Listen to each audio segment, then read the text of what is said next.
Oui, bah, bonjour. Donc moi je m'appelle Marion, je suis psychologue clinicienne.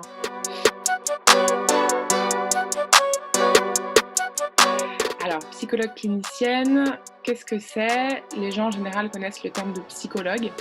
En fait, dans les psychologues, il y a de nombreuses disciplines. Il y a plusieurs spécialités. Il y a les psychologues sociaux, psychologues du travail, psychologues du développement. Et moi, je suis donc psychologue clinicienne. C'est quelque chose de très spécifique. À l'origine, les psychologues cliniciens, on les trouve dans les lieux qui prennent en charge la santé des gens. La santé mentale, d'abord, mais aussi dans les hôpitaux qui s'occupent des maladies somatiques. Donc, parce que le terme clinicien, ça veut dire être au lit du patient. L'étymologie. Donc, psychologue clinicien, c'est vraiment être dans la santé, s'occuper des personnes qui ont des soucis de santé donc mentale ou somatique. Dans le secteur judiciaire, il faut que je présente en 2 mots ce que c'est que la protection judiciaire de la jeunesse pour qu'on comprenne bien. C'est un service qui dépend du ministère de la Justice, qui prend en charge seulement les mineurs. On s'occupe que des mineurs, donc jusqu'à 18 ans, qui ont commis un délit ou un crime. C'est souvent un délit, mais ça peut être un crime. Et là, il y a donc un juge des enfants qui met en examen cet adolescent. Et à partir du moment où il est mis en examen, le service éducatif dans lequel je travaille va suivre ce jeune, va l'accompagner sur le plan éducatif jusqu'à son jugement et parfois même après son jugement.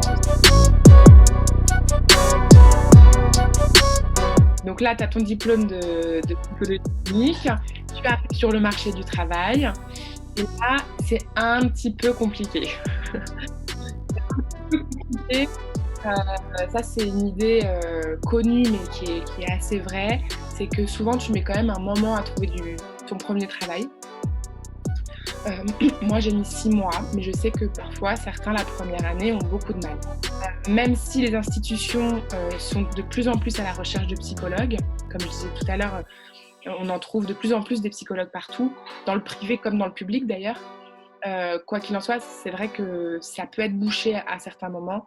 Il faut chercher, il faut pas lâcher, il faut envoyer des CV, envoyer des lettres de motivation et ça finit par fonctionner. C'est vrai que quand on n'a rien sur son CV au début, pas si évident que ça, donc il faut bien préparer ses entretiens d'embauche pour faire la différence. Oui, surtout que ce que je t'ai pas encore expliqué, c'est que très souvent, c'est vrai que c'est important, c'est difficile de trouver un plein temps quand on est psychologue. Du coup, on va travailler à 40% là, 50% là, et aussi c'est difficile au début d'avoir un CDI tout de suite. C'est souvent des CDD, donc effectivement le jeune psy, il va souvent être précaire. L'impondérable, c'est d'avoir fait sa propre analyse. Et rien ne t'empêche, à partir du moment où tu as fait ta propre analyse, mais même si tu n'es pas psychologue, en fait, le titre de psychanalyste n'est pas protégé par la loi. En fait, n'importe qui peut se dire psychanalyste. Mais si tu es un peu quelqu'un de sérieux, de rigoureux, tu fais des études de psychologie ou de psychiatrie, mais tu t'es un peu formé quand même en amont.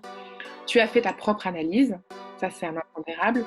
Et moi, mon choix, c'est d'intégrer en plus une école dans laquelle je vais continuer à me former. Pour ces adolescents qui sont souvent perdus, déstructurés, en grande souffrance, qui viennent souvent de milieux très défavorisés, qui n'ont jamais eu l'occasion de discuter avec un psychologue, c'est l'occasion d'une rencontre. Donc le premier travail du psychologue face à un adolescent qui en plus, à cet âge-là, n'a pas du tout envie de parler à un psy et en plus n'a pas eu l'habitude de parler de ses émotions, de verbaliser sur son vécu, etc.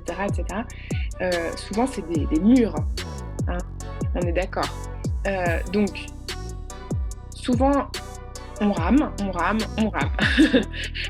Mais c'est ça qui est intéressant, c'est que tout l'enjeu, ça va être comment entrer en relation avec ce jeune. Donc on essaye plein de choses. On essaye beaucoup de choses et parfois ça fonctionne pas du tout. Les adolescents qu'on rencontre pensent souvent que les psychologues, c'est fait pour les fous. La phrase qui revient le plus, donc on leur explique notre travail. Moi, je leur explique que non, pas du tout, en fait. D'ailleurs, c'est plutôt les psychiatres qui s'occupent des fous. Mais non, les psychologues, on en trouve partout, pour tout le monde, que même quelqu'un qui va très bien peut avoir envie d'aller voir un psychologue pour parler un peu de lui et essayer de mieux comprendre son fonctionnement, et cetera. Donc j'essaye de les rassurer là-dessus, ils sont pas fous, quoi. Alors, on va avoir rarement des retours, de ce qui s'est passé. C'est-à-dire qu'en fait, comment dire? Heu, J'essaye de trouver une formulation. Ça m'est arrivé plusieurs fois d'avoir des adolescents qui me disent, «Oui, effectivement, j'ai jamais, réussi à parler de tout ça et là, j'arrive un petit peu à me livrer». Il y a des petits moments où on sent que l'adolescent est soulagé d'avoir pu exprimer des choses, mais c'est quand même très rare qu'on ait des retours comme ça positifs. Moi, je pars du principe que, pour les adolescents avec lesquels j'ai pu travailler un petit peu des choses, avancer un peu dans leur histoire, que j'ai senti qu'il y avait une relation de confiance qui s'était instaurée. Pour ces adolescents-là, mon pari à moi, c'est que j'ai semé quelque chose, qu'il y a, tu vois, que j'ai laissé une empreinte, qu'il y a eu une rencontre avec un psychologue qui a été positive à un moment donné et que peut-être ils en ont tiré quelque chose. Mais par contre, là où par exemple je vois un impact direct, c'est quand j'écris des rapports à la suite des investigations que j'ai menées, j'apporte un éclairage au juge. Et ça quand même, c'est quelque chose où je sens un impact fort, puisque sans mon éclairage de clinicienne, le juge aurait beaucoup moins d'éléments pour prendre des décisions qui sont très importantes. Ça, je me sens très utile, ou alors je me sens très utile quand je soutiens les éducateurs aussi, le travail des éducateurs. Je dirais, dans mon travail à la PJJ, c'est particulièrement difficile, mais il y a plein d'autres institutions où je pense que les psychologues voient les impacts plus facilement. Moi, quand j'ai travaillé dans un centre de protection maternelle et infantile, par exemple, je rencontrais des mamans avec leur bébé et j'ai essayé d'apporter un soutien, ce qu'on appelle du soutien à la parentalité. J'avais des entretiens en présence du bébé et de la maman, par exemple, et je voyais les effets, on pouvait les voir très rapidement. Parfois, en quelques entretiens, les symptômes disparaissent, par exemple. Non, au contraire, l'écoute du psychologue, psychothérapeute ou psychanalyste, comme tu veux, elle est très, très active. C'est ce qu'on appelle une écoute active, c'est-à-dire qu'on est très concentré sur ce qu'on entend et on passe notre temps à faire des liens, à essayer de réfléchir à ce qui est dit. C'est intellectuellement très intense un entretien, au contraire de ce qu'on peut parfois entendre. C'est une inquiétude assez présente, oui, effectivement. Alors, il y a plusieurs choses à dire. Premièrement, c'est normal de ressentir cette inquiétude. Bien sûr que ça fait un peu peur de se dévoiler et d'aller fouiller au fond, notamment dans la boîte noire, là, ce qu'on appelle l'inconscient, et d'aller chercher tout ce qui s'y joue, etc. C'est effrayant. À la fois, c'est effrayant et en même temps, c'est fascinant. C'est-à-dire qu'on a souvent, on a peur et en même temps, on a très, très envie d'aller voir ce qui s'y passe. Ce qu'il faut se dire, c'est que le psychologue, il est formé à ça, donc il accompagne en douceur. C'est-à-dire qu'il est là pour apporter un cadre sécurisant à la personne qui vient le voir. Il a une manière de faire qui va permettre que les choses se déroulent petit à petit. C'est pour ça que une psychanalyse ou un travail psychothérapeutique, ça peut durer longtemps.